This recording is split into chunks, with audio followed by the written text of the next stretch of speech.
Bienvenue dans le 7 minutes au sommaire de cette édition.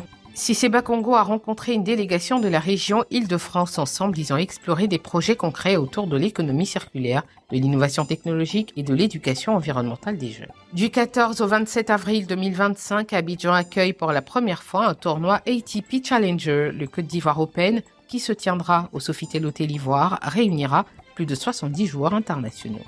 Et le cheikh Moussa Fadiga Al-Farouk a été salué par le CODIS pour son action et son engagement pendant le mois de Ramadan dernier.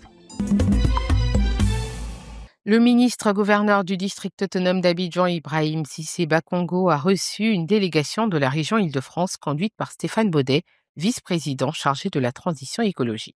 La rencontre s'est tenue à l'hôtel du district dans un esprit de coopération décentralisée renforcée.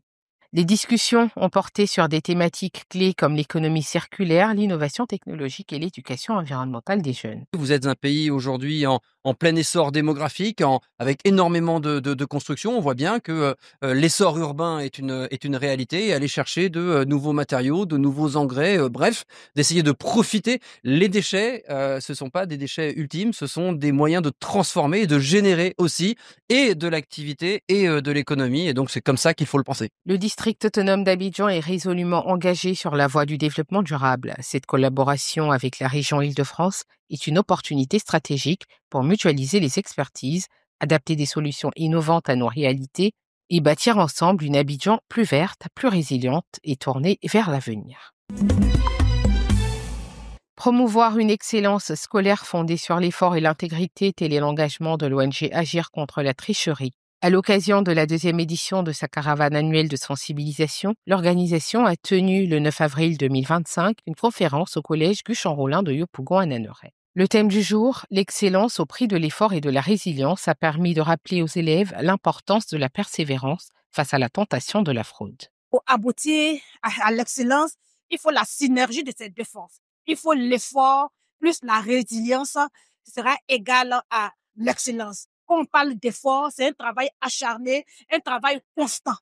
Et quand on parle de résilience, c'est une endurance qui nous mène forcément à la perfection, ce qui exclut toute idée de tricherie. Le message, c'est d'inculquer des valeurs aux jeunes apprenants. Nous sommes enseignants à la base et on est en contact avec les réalités. Dans le quotidien, on voit ce qui se passe en classe et tout ça. Donc, on est aussi parents d'élèves. Dans l'équipe, il y a des enseignants et il y a des hommes aussi qui sont dans d'autres secteurs d'activité.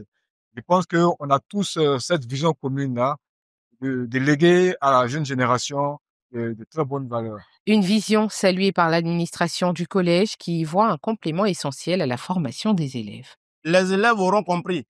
Et certainement, ils vont penser que c'est moi qui ai initié forcément cette activité. Parce que mon combat quotidien, c'est qu'on tourne le dos à la tricherie. On ne peut pas vouloir être l'établissement de la perfection et puis, bien entendu, traîner dans notre dos la fraude, la tricherie. En guise de reconnaissance, l'ONG ACT a récompensé 4 élèves modèles, candidats au BEPC et au bac, avec des romans, t-shirts à l'effigie de l'ONG, médailles et diplômes d'honneur. Une manière concrète de motiver les élèves à poursuivre l'excellence dans la droiture.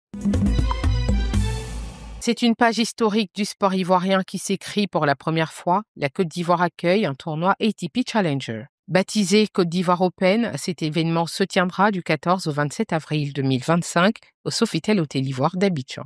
Ce tournoi, fort heureusement, fait partie du plan stratégique que nous avions élaboré pour suivre et renforcer la dynamique des performances sur le plan national et international de nos joueurs. Ce tournoi permet à nos jeunes joueurs de se frotter au plus fort pour progresser dans le classement, organiser des événements d'envergure nationale, vulgariser le tennis sur tout le territoire national, introduire et faire la promotion du tennis en milieu scolaire. Avec plus de 70 joueurs de 28 nationalités différentes, dont 32 dans le tableau principal, 24 en qualification et 16 en équipe double, tout est réuni pour offrir un spectacle de haut niveau. 64 matchs, une dotation de 60 000 $ et un impact qui pourrait bien repositionner Abidjan sur la carte du tennis mondial. C'est une grosse fierté, en tout cas pour nous, de pouvoir vous annoncer que sur les 32 joueurs qui vont participer au tableau final, il y a 7 Africains. ce qui est extrêmement rare sur un tableau comme celui-là. Donc voilà, ça prouve franchement le dynamisme aussi du continent en matière de tennis. Et ça ne va faire que croître, je pense, dans les années à venir. Pendant 2 semaines, la capitale économique vibrera au rythme des échanges sur le court. Une nouvelle ère s'ouvre pour le tennis ivoirien et peut-être pour toute la région. Le vice-cheikh Ali Souna, le secrétaire exécutif national, les membres du bureau et les organisations affiliées au CODIS ont tenu à exprimer leur profonde reconnaissance au cheikh Ali Souna, Dr Moussa Fadiga Al-Farouk, pour ses actions durant le mois de Ramadan et son engagement continu pour la Souna en Côte d'Ivoire. À travers cette cérémonie traditionnelle de présentation de vœux, nous voulons, avec humilité, avec affection, vous renouveler notre loyauté, notre soutien, notre attachement à votre vision unificatrice, modérée et résolument tournée vers l'intérêt de la Boumba. Lors de son intervention, le cheikh Moussa Fadiga a prodigué des conseils aux imams et aux représentants des structures sunnites, les exhortant à l'unité, à la discipline et à l'engagement communautaire. Il a également prié pour le président Alassane Ouattara, saluant son rôle dans la cohésion sociale. Cela me donne l'occasion, en retour, de vous témoigner ma reconnaissance pour les nombreux sacrifices que vous faites au quotidien afin de rehausser chaque jour davantage l'image de la Souna et notre communauté. La cérémonie s'est clôturée par la remise de feuilles de route aux représentants des différentes structures en vue d'élections apaisées au sein de l'organisation. Ainsi s'achève cette édition. Merci de l'avoir suivi.